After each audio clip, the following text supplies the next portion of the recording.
जहुर का गंगापान तथा जमदग्नि और विश्वामित्र की उत्पत्ति।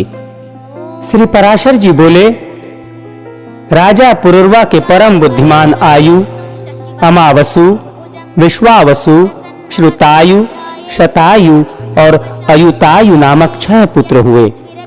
अमावसु के भीम, भीम के कांचन, कांचन के सुहोत्र और सुहोत्र के जहु नामक पुत्र हुआ, जिसने अपनी संपूर्ण यज्ञशाला को गंगा जल से आप्लावित देख क्रोध से रक्त नयन हो भगवान यज्ञ पुरुष को परम समाधि के द्वारा अपने में स्थापित कर संपूर्ण गंगा जी को पी लिया था। तब देवर्षियों ने इन्हें प्रसन्न किया और गंगा जी को इनकी पुत्री रूप से पाकर ले गए। जहुर के सुमंतु नामक पुत्र हुआ। सुमंतु के अजक, अजक के बलकाक्ष, बलकाक्ष के कुश और कुश के कुशाम्ब, कुशनाभ, अधूर्त रजा और वसु नाम के 4 पुत्र हुए।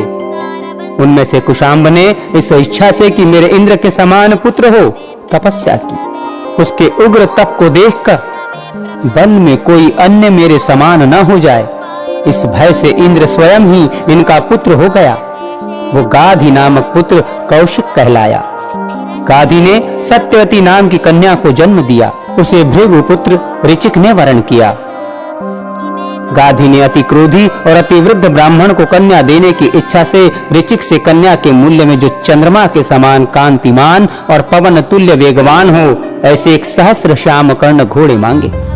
किंतु महर्षि ऋचिक ने अश्वतीर्थ से उत्पन्न हुए वैसे 1 सहस्र घोड़े उन्हें वरुण से लेकर दे दिए। तब ऋचिक ने उस कन्या से विवाह किया।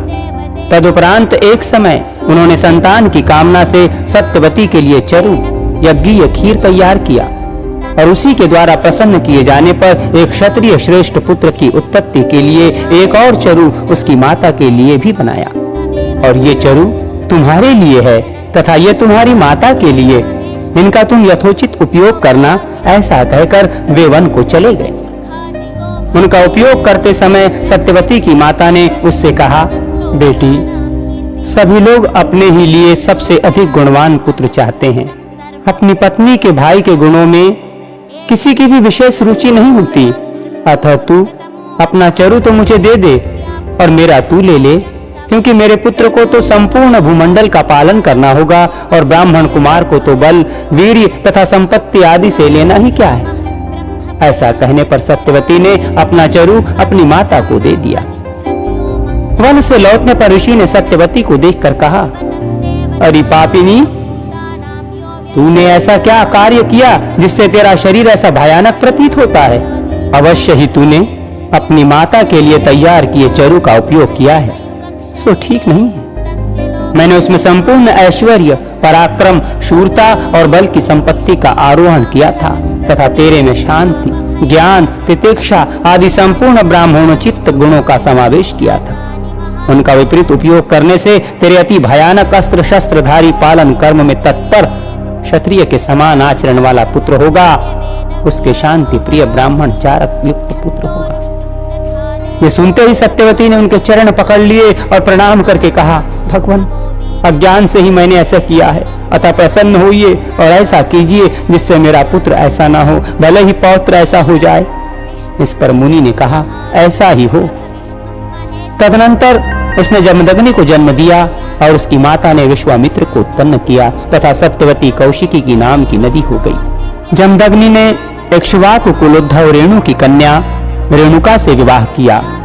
उससे जमदग्नि के संपूर्ण क्षत्रियों का ध्वंस करने वाले भगवान परशुराम जी उत्पन्न हुए, जो सकल लोक गुरु भगवान नारायण के अंश थे।